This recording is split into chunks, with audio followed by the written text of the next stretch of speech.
إنا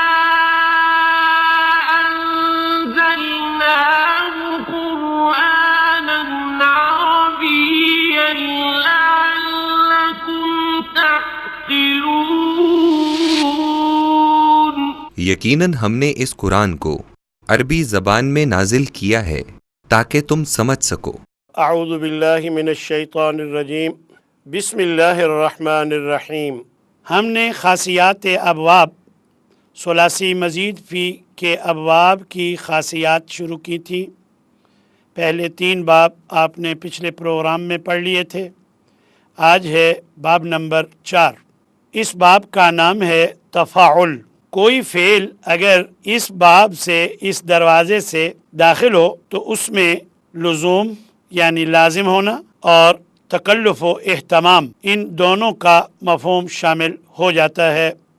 ویسے تو اور بھی کئی خاصیات ان ابواب کی ہیں، لیکن ہم نے صرف ان خاصیات کو اپنے سبق میں شامل کیا ہے جو قرآن فہمی میں ہمیں مدد دیتی ہیں۔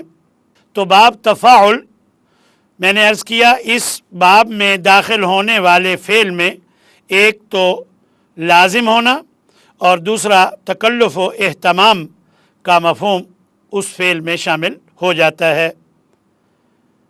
لزوم سے مراد لازم بنانا، لازم ہونا۔ میں نے ابھی باب افعال کو سمجھاتے ہوئے آپ کو بتایا تھا کہ ایک فعل ہوتا ہے جو انسان یعنی کرنے والے کی ذات سے اس کا صرف تعلق ہوتا ہے۔ ایک شخص آیا، داخل ہوا، بیٹھا، چلا گیا، تو یہ فعل لازم ہے۔ یعنی جس فعل کو مفعول کی ضرورت نہ ہو وہ فعل لازم ہوتا ہے، یعنی اس کی ذات تک وہ فعل محدود ہو تو وہ فعل لازم ہوتا ہے۔ گویا اس باب میں جو فعل شامل ہوتا ہے، داخل ہوتا ہے، اس میں لازم ہونے کا مفہوم شامل ہو جاتا ہے، یعنی اسے مفعول کی ضرورت نہیں رہتی، وہ متعدی نہیں رہتا، بلکہ پہلے وہ متعدی ہوتا ہے، اس فعل میں شامل ہونے کے بعد وہ لازم بن جاتا ہے۔ یعنی پہلے اسے مفعول کی ضرورت ہوتی ہے، پھر اسے مفعول کی ضرورت نہیں رہتی۔ مثال آپ کے سامنے ہے، علم، سکھایا، اب اسے مفعول کی ضرورت ہے، اور تعلم اس کا معنی ہے سیکھا۔ اب وہی فعل جب اس باب میں گیا تو اس میں اب مفعول کی ضرورت نہ رہی، سیکھا۔ دیکھیں، سکھایا، کوئی ہوگا تو سکھایا، اس نے سکھایا، کوئی ہوگا تو اس نے سکھایا، لیکن سیکھا، اس میں سیکھنے کا عمل جو ہے اس کا اپنی ذات سے تعلق ہے، تو اس طرح یہ فعل لازم ہو گیا۔ کیوں؟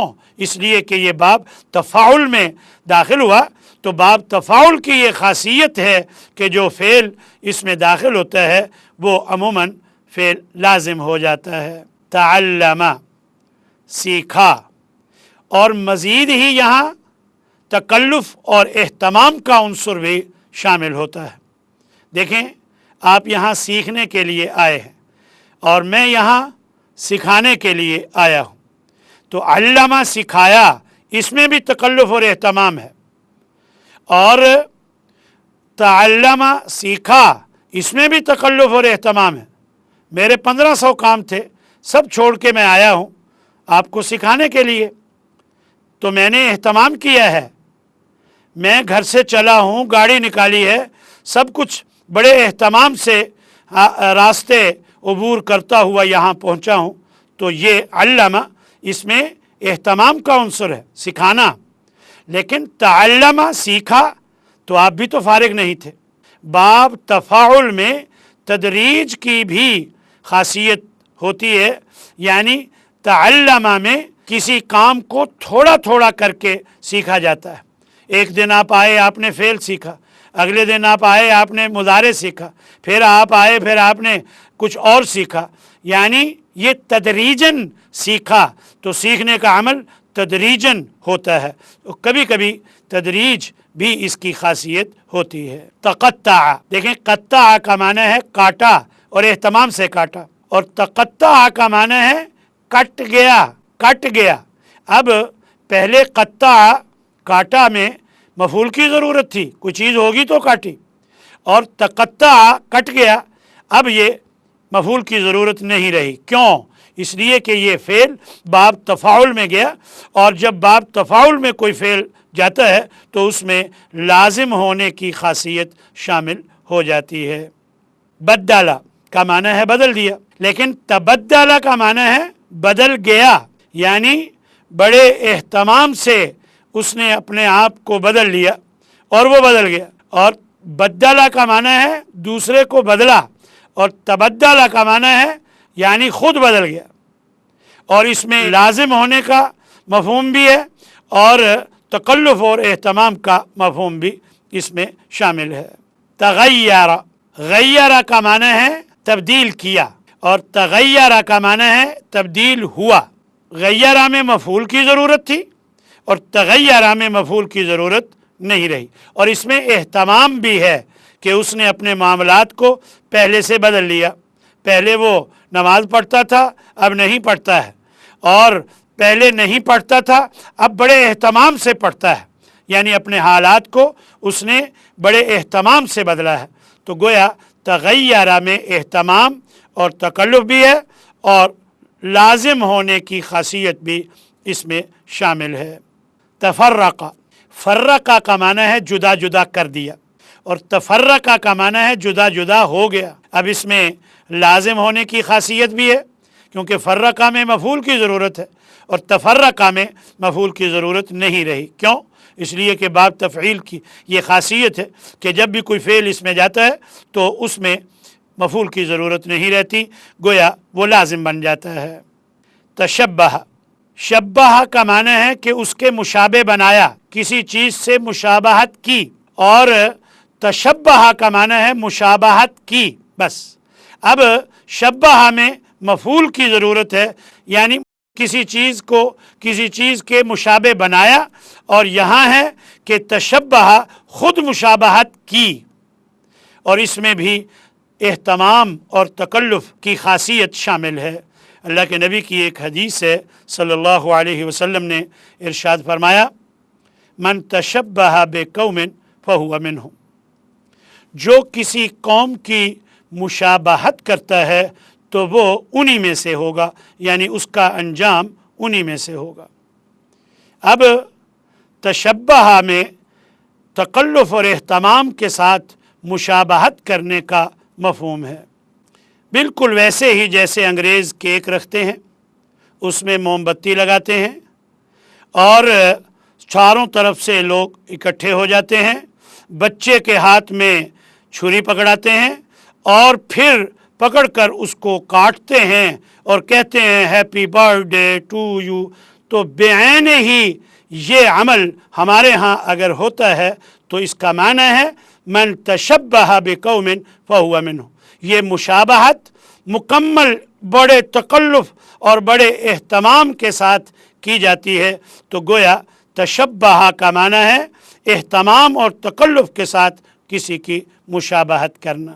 تکلف، تکلف کا معنی ہے تکلف کرنا، یعنی تکلیف کرنا، اہتمام کے ساتھ تکلیف کرنا۔ کلفہ کا معنی ہے تکلیف دینا۔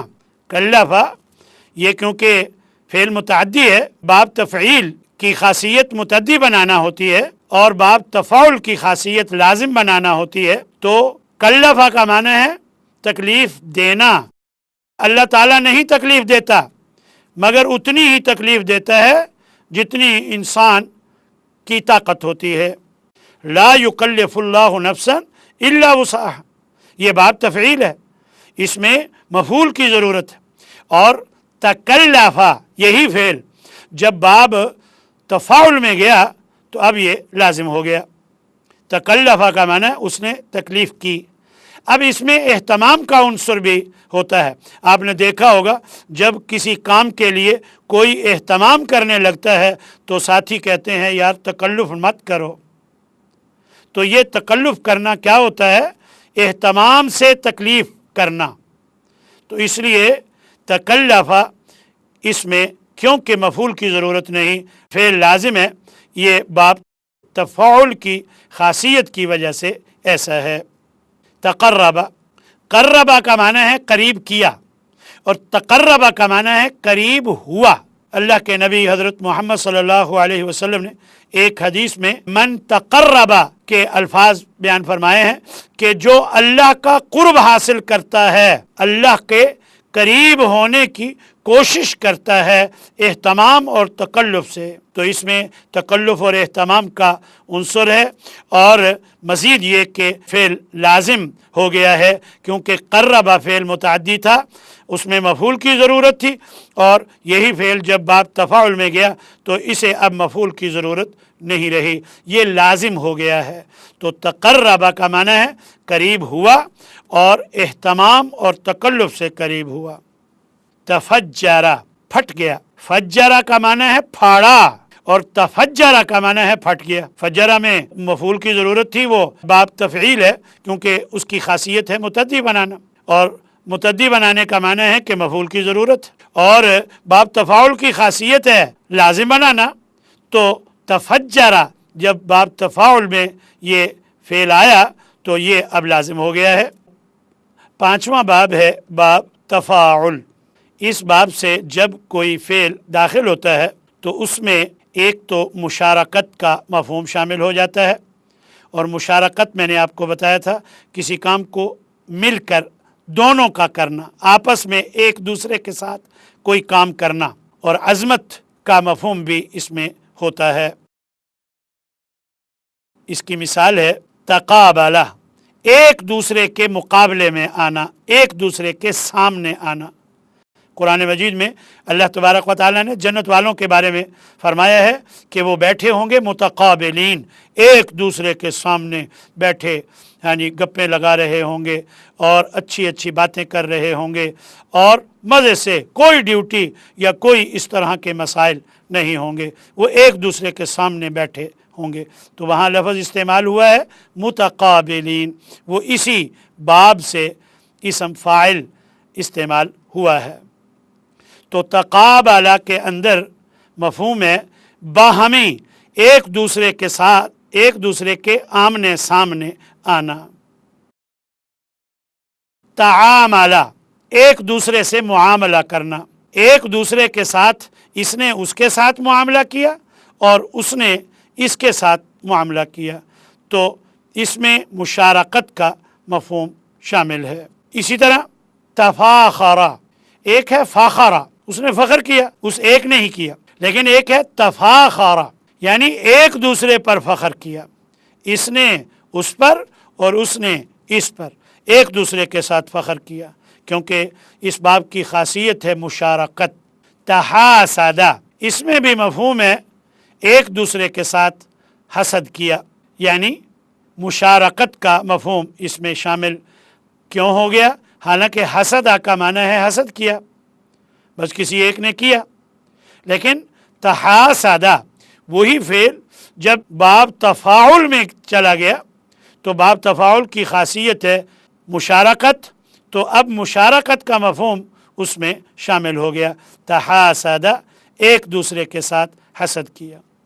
یہ باب تفاعل کی خاصیت ہے کہ جب بھی کوئی فعل اس میں آتا ہے، دیکھیں تعارفہ، عارفہ کا معنی پہچانا، لیکن تعارفہ کا معنی ہے ایک دوسرے کو پہچانا، تو گویا یعنی اس میں مشارکت کا مفہوم ہے۔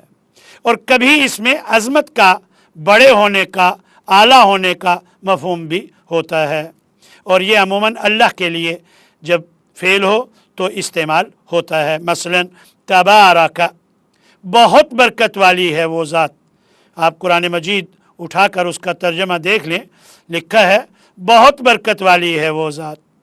یہ بہت کہاں سے آ گیا؟ دراصل اس میں عظمت کا، مبالغہ و عظمت کا مفہوم ہے۔ کبھی اس میں یعنی اس باب تفاعل میں عظمت و مبالغہ کا مفہوم بھی ہوتا ہے۔ اور ایک مثال اور سن لیجئے، تعالی، اللہ بہت بلند ہے، تعالی بہت بلند ہے، تبارک بہت برکت والا ہے اور تعالی بہت بلند ہے۔ تو ان دونوں افعال میں عظمت اور مبالغہ کا مفہوم ہے۔ باب نمبر 6، اس باب کا نام ہے افتعال۔ اس دروازے سے جب بھی کوئی فعل اس باب سے گزرتا ہے، داخل ہوتا ہے، تو اس میں مبالغہ و اہتمام کا مفہوم شامل ہو جاتا ہے۔ دیکھیں، ایک ہوتا ہے مبالغہ، کسی کام کو بہت کرنا، ایک یہ ہے کہ اس کے ساتھ مزید اہتمام بھی کرنا، تو اس میں مبالغہ و اہتمام کا عنصر شامل ہوتا ہے،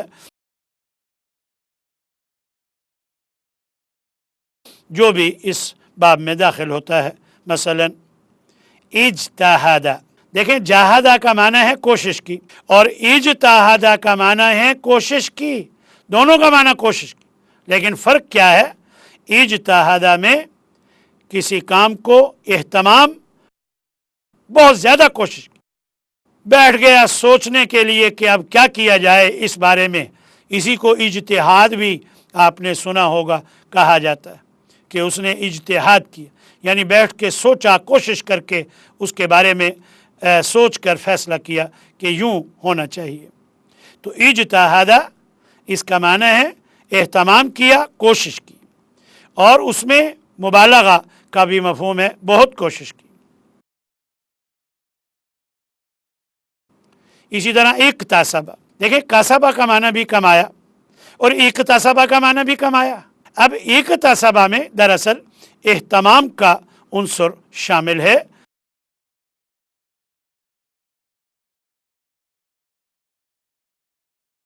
دیکھیں اللہ نے قرآن مجید میں ایک جگہ ارشاد فرمایا، لہا ما کسبت وعلیہا ما اکتسبت، ہر جان کے لیے ہے جو اس نے کمایا، یعنی فائدہ اچھا، جو اس نے اچھا کیا تو اس کے لیے ہے، یعنی اس کو اس کا فائدہ ملے گا۔ وعلیہا، اور اس پر وبال ہوگا، مکتسبت، جو اس نے کمایا، یعنی گناہ کمایا۔ ہمیشہ گناہ کے لیے زیادہ اہتمام کرنا پڑتا ہے، ویسے نیکی کے لیے بھی اہتمام کرنا پڑتا ہے۔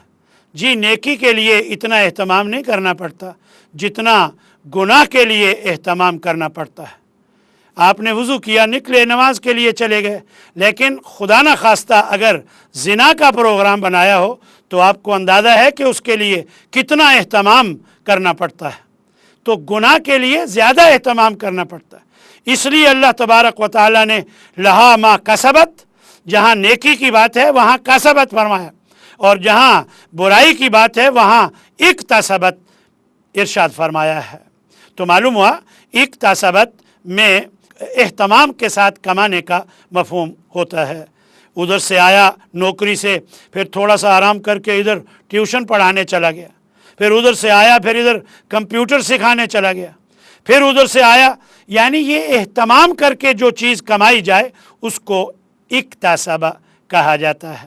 اقترب، اس میں بھی مبالغہ و اہتمام کا مفہوم ہے، کیونکہ یہ باب افتعال ہے، اور باب افتعال میں جو فعل بھی جاتا ہے اس میں عموماً مبالغہ و اہتمام کا مفہوم شامل ہوتا ہے۔ دیکھیں اللہ تبارک و تعالیٰ نے ارشاد فرمایا، اقترب للناس حسابهم، لوگوں کے حساب کا وقت بہت قریب آ گیا ہے۔ یہ بہت کہاں سے آ گیا؟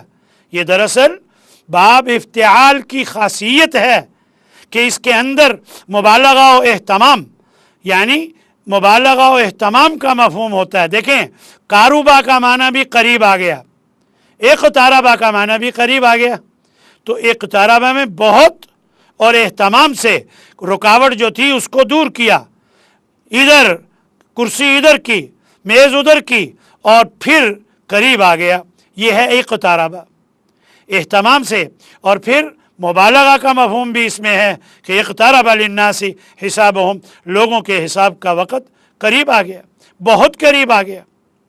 دیکھیں من مات فقد قامت قیامتہ، جو مر جاتا ہے اس کی قیامت تو اسی وقت برپا ہو جاتی ہے، تو مرنے کا کچھ پتہ نہیں، اس لیے انسان کو ہر وقت اپنے حساب کے لیے تیار رہنا چاہیے۔ اللہ نے اسی لیے ارشاد فرمایا کہ اقترب للناس حسابهم، کہ لوگوں کے حساب کا وقت بہت قریب آ گیا۔ استمع، دیکھیں سمع کا معنی بھی ہے سنا اور استمع کا معنی بھی ہے سنا. اب ان دونوں میں کیا فرق ہے؟ سمع کا معنی بس سن لیا کہ آپ اس وقت گاڑیوں کی آواز سن رہے ہیں، آپ اس وقت اس روشنی دینے والے آلے سے ایک چھوٹی سی آواز آ رہی ہے، اس بلب سے، اس ٹیوب لائٹ سے، تو وہ آپ سن رہے ہیں.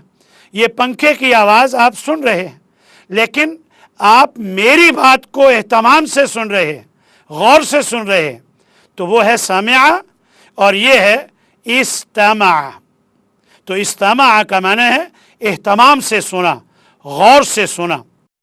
اسی لیے اللہ تبارک و تعالی نے ارشاد فرمایا کہ جب قرآن پڑھا جائے فاستمعوا، تو اہتمام سے سنا کرو، غور سے سنا کرو. حالانکہ اللہ یوں بھی فرما سکتا تھا کہ جب قرآن پڑھا جائے فاسمعوا، تو سنا کرو، لیکن اللہ نے یوں نہیں فرمایا. فرمایا استمعوا، غور سے سنو، فاستمعوا، بڑے اہتمام سے سنو. یہ نہیں کہ اخبار پڑھتے ہوئے تلاوت لگا لو اور پڑھ اخبار رہے ہو، یہ غلط بات. اہتمام سے سنو، جب قرآن پڑھا جائے تو اسے غور سے. تو یہ ہے استمع. یہ کیوں ہے غور سے سننے کا عمل؟ تو یہ دراصل باب افتعال کی خاصیت ہے کہ جب بھی کوئی فعل اس باب میں جاتا ہے اس میں اہتمام کا عنصر، اہتمام کی خاصیت شامل ہو جاتی ہے. باقی ابواب اور مشق انشاءاللہ اگلے پروگرام میں. وآخر دعوانا ان الحمد للہ رب العالمین.